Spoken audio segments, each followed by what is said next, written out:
Hi there, welcome to the Fierce Factor podcast. I'm your host, Kaeli Lindholm. And I think it's time for us women to shift the conversation in business and step into our feminine leadership to do the most iconic work the aesthetic industry has ever seen. Each week, I'll be bringing a powerful dose of strategy, sarcasm, solutions, and sass that will rev up your creativity and ignite your brilliance as you link arms with me along our shared path of personal and professional growth in 20 minutes or less. Let's go. Hello, leader. Welcome back to the Fierce Factor podcast. I am your host, Kaeli Lindholm, and you are tuning in to episode 70. Today, we're going to talk about a very spicy topic. When I say spicy, I mean slightly controversial because there are a lot of differing opinions about strategies for growing demand for business, one of them being a very familiar aspect of booking clients, the waitlist. Ba-dum-bum. I picked this topic for today's episode because I seem to have had several conversations around the nuances of waitlisting over the past few months, really all over the board. Essentially, providers with no waitlist feel underbooked, like they must be leaving money on the table because they don't have pent-up demand for their services. Yet, on the other hand, practices who have long waitlists feel like they could be risking patient bookings or really increasing their chances for cancellations if consumers become fed up with waiting and opt to go get treated elsewhere.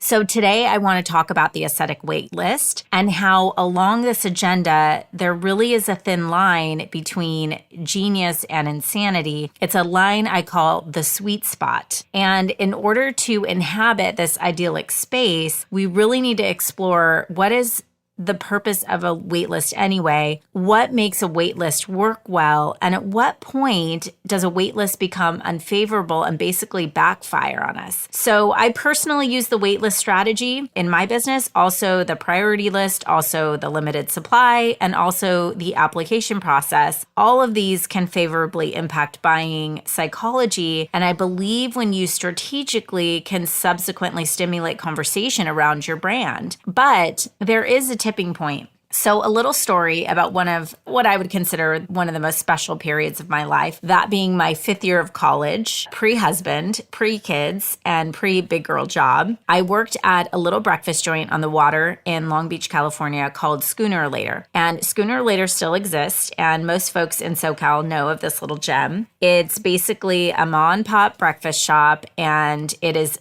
nestled in the bay, literally hanging over the boat docks. And they're known for their greasy breakfast food and outdoor bar. Hence the name Schooner, which is a double entendre for the double-masted sailboat and also a 32-ounce double-barreled stemmed beer glass. This job taught me so many valuable lessons, you guys. One of them being how to open a champagne bottle like a pro. To this day, I would challenge anyone to a champagne bottle cork pop-off. Seriously, is that weird? Anyway, Schooner Later used to get these really long waits. And most of the time this was okay because customers could grab a mimosa or Bloody Mary and sit on the benches overlooking the water. They played music. The weather is always perfect. You know, it's one of those amazing places just to chill. Nobody was in a rush. But every so often we'd get up to a 1.5 to 2 hour-ish long wait, and some out-of-towner hangry folks would come in and quite frankly just wouldn't really get the vibe. They'd put their name in and then they'd leave and drive around to find a spot, maybe land at a Mimi's Cafe. And sure enough, 2 hours later, let's say when they had originally arrived at breakfast time and it was now lunch, get it? Our hostess would call their name and it would be crickets. She'd call them again and nothing. She'd call the next name on the list, same thing, nothing. Right? All these folks had left. So without fail, we'd basically lose half the wait list and wind up with a restaurant patio full of empty tables for the last hour of business. Now, fortunately, most of the time we had seasoned hostesses who knew the strats. So even if the quote unquote algorithm said, you know, the wait would be 2 hours, you'd really quote 1 hour to the customer. And most of the time they'd get tipsy and not care if it ended up being longer. But it would prevent impatient patrons from jumping ship before they they even got to get settled into a schooner beer. So the second life-changing lesson I learned working at this joint was mastering a waitlist sweet spot. And this lesson seems to be the gift that keeps on giving, as I have humbly learned to strategically guide implementation of consumer demand strategies over and over again across industries. Just saying. So let's talk about the wait list. By definition, it's a list of people who have asked for something which cannot be given to them immediately and who must therefore wait until it's available. Fashion brands such as Louis Vuitton, automotive brands such as Tesla, and technology brands such as Apple have generated wait lists of several 100,000 customers and cash flows of several $1 billion for its waitlisted products. So I can totally understand why aesthetic service providers take keen interest to this method for generating pent-up demand. It works. But like I mentioned, there can be a downside to a drawn-out waitlist. A client recently asked me, what's the deal with injectors announcing a long wait list? So for example, not accepting new patients or booked until January of 2023. Now there's a limited number of spaces on an IG profile. So if someone is going to display this information, you better believe that they subscribe to this or that they have seen success by showcasing their busyness as in high demand. But before you jump in and declare that you aren't booking for months, you need to ask yourself the following questions. Number one, does this level of inaccessibility fit my brand or actually repel my ideal customer? Will I be perceived as in demand or just simply stuck up or unapproachable? And then number two, does this actually fit my business model? Do I have an alternative option for patients, or are they being forced into this waiting period without another pathway for having their needs met? So with that being said, there's really a technique for effectively using waitlist strategy. And so I wanted to spend the lion's share of our time together today talking about when a waitlist works and how to intentionally and strategically use one in your business. Okay. So there are a few scenarios where a waitlist really does work. Number one, when there's a pent-up demand that is growing, not fading. So if you're experiencing cancellations, you may be pushing the boundaries of a healthy waitlist period. Okay. We want to make sure we're seeing that demand continue to grow and not to start to see attrition or fall off at the back end. Okay. Number two, when a waitlist works is when it is a reasonable timeline. So what's reasonable will depend on the products or services at play. So for example, a patient waiting for a refill on a retail product will be much more likely to seek an alternative than a facelift candidate. But where I tend to see this get a little fickle is with injectables, lasers, and now more than ever fillers. And while this isn't widely researched, my anecdotal experience is that a 4 to 6 week timeline is about the time period where a patient will begin getting tired of looking at themselves with the same problem that they have already made a decision to invest in solving and will start to explore alternatives. Okay. Number three, when a waitlist works is really when it is used strategically as a branding positioning tactic. So one example of this would be a new business that is still growing their clientele. So let me give an example. I remember when my esthetician was telling me the story that when she opened up her business, she remembers having a handful of clients, like a small handful, most of them her family members, and just wide open books. And she was so hungry to grow her business. And one day a woman walked in and asked if she could schedule an appointment for the next day. And she had trained her staff to tell the woman, "We are fully booked, but when would be an ideal time for you to come in? Let me see if I can move one of our regular clients, since we'll really want to make sure that we have some extra time for you for a comprehensive skincare consultation during your first visit." And so they're really using that technique that like, oh gosh, we're fully booked, but let me squeeze you in, so that that client's sort of feeling like it's my first time and I feel special, but not, oh, we're wide open. When would you like to come in? Let's book the first available. Okay. So those are really three occasions where I see, that this wait list is an effective strategy. So when there's pent-up demand, that is growing, not fading. Number 2, your wait list is a reasonable timeline. And number 3, it's used strategically as a brand positioning tactic. Okay. So now let's explore 5 tips for how to powerfully implement a wait list in your business. If you have a pen and paper, this is the time where you may want to write these down. Okay. So number 1 would be to build a long-term care plan. So listen, if you're in peak demand, or quite frankly, even if you're not yet, this can be a beautiful strategy for building predictability in your revenue cycle. And I touch on this back in episode 39 called 2021 Aesthetic Trends, Creating Momentum for Our Clients. And if you haven't checked out that episode, be sure to go back and save that for after you finish this episode. When you create a habit of discussing a 6-month to a 1-year care plan with patients, they will know what to expect, meaning you can set the expectations up front for what it's going to really take to help them achieve their desired outcomes. You can really optimize the results you're able to achieve because they're committing to a program versus a treatment, and you can help them plan their appointments ahead of time. So for example, you might say something like, my schedule typically books about 3 months out. So we'll get your appointments on the calendar now to make sure we optimize your timeline in alignment with this plan, right? So that you're getting your treatments in on time, okay? The second sort of tip would be to use your waitlist as a gateway to engineer the celebrity of your team members, aka other providers. So this really parlays into one of the core principles I've been discussing over the past few weeks related to credentialing your team to allow yourself the ability to step into your role as a CEO. So whether you're booked or not, this could be a strategy to implement to really subtly encourage your patients to seek comfort and safety with your well-credentialed team who will provide treatment in line with your proprietary method or technique. Okay. So the third strategy for implementing this waitlist would be to build short-term demand as a new or growing business. So I used the example of my esthetician, right? This can be an effective strategy right off the bat. During the checkout process, we always advise our clients to provide the 2 next available appointments rather than this open-ended question of when would you like to come in, right? So we're really showing that patient that we're running a tight schedule. We are in high demand. Here are the next 2 appointments, or here are some recommended appointment times that are available to you. Usually when somebody has an option of this or that, they'll pick this or that, Otherwise, if you leave it open-ended, that's where you're sort of opening yourself up to that. Well, let me go check my kid's calendar at home and I'll give you a call or whatever, blah, blah, blah. And then that's just more onus on the practice to have to follow up and start this sort of like picky sales process, right? So using it to build short-term demand as a newer growing business by really helping them get scheduled and getting them on your calendar within a limited supply time frame right off the bat. Okay.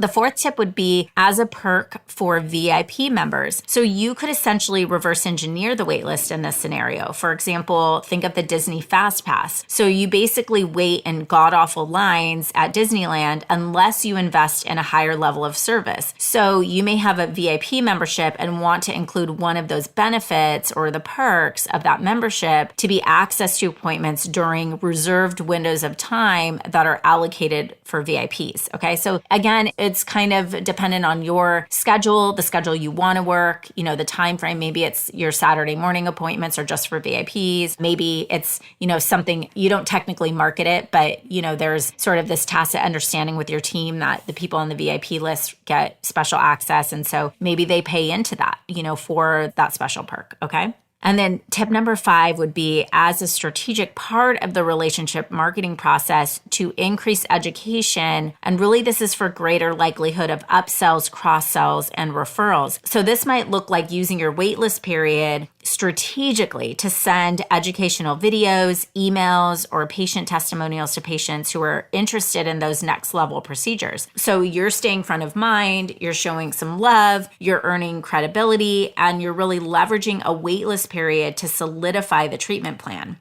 By the way, this works especially well with a long-term care plan. So for example, you might tell the patient, well, you're getting your microneedling treatment done. We could do your filler the same day to optimize downtime and bruising in one session. And so you're sort of getting on this long-term care plan with them and they're like They know what's coming over the next 3, 6, 9 months. You're starting to get those appointments booked. And then between these appointments, you're really marketing to them to get them really comfortable with making that higher level investment of services with you. Also during that time period, you're really staying front of mind, so they're more likely to be talking to their friends about their appointments coming up, etc., referring other people, all of the things. Okay. All right. So here's the thing, leaders. I'll be real with you. Someone who is advertising their books being full for 6 months is playing a risky game. I told you this would get spicy because the other side to the coin is the perception of a brand that is not well staffed, not well organized, and is not prepared for growth. A business that is not set up to support clients at the time of their needs could appear to be more disorganized than in demand. Okay. Now, we're not talking about a Tesla here, right? We're talking about patients who are getting on a program or a plan and they have been looking in the mirror and feeling, they're every single day waiting for this treatment and there are other options. Okay. It's not like, oh, I'll not get that Tesla, I'll go to another Tesla, right? We're talking about apples to oranges. So I want you to really think about this and consider, what is your strategy? And just because someone else is doing this in their business doesn't mean it's successful for them. Just because they're advertising, it doesn't mean they're not getting 3 cancellations a day, you guys. Okay. So what the heck do you do if your wait list has gotten out of hand, or if you're starting to see the signs that you're getting booked out further and further, right? How do you anticipate and take action before it's too late? So you start looking at your most valuable buyers and you get really focused on creating boundaries around your time and service delivery for them. Okay. So you're essentially not mixing in your, let's call them lower quality, less desirable, right, clients into the mix that are pushing your more high desirable clients back. Okay. So you're really focusing on, and ultimately as a business strategy, this is something we teach, which is knowing who that most valuable buyer is and really focusing your marketing, your delivery of service, your time, the experiences that you create within your practice, boundaries around protecting that client. Okay.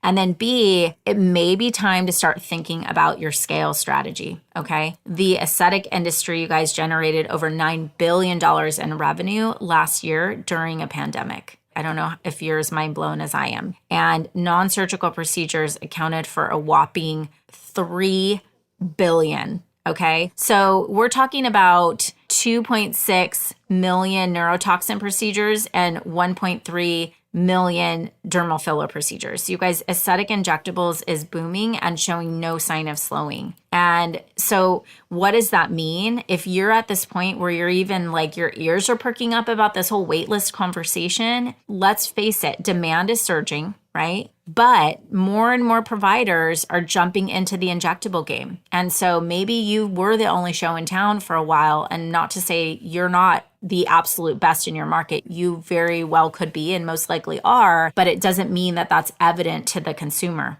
Okay. And so there's really an opportunity here to, especially if you're established and you're an expert at your craft, to really expand your established, distinct brand and stand out in the marketplace.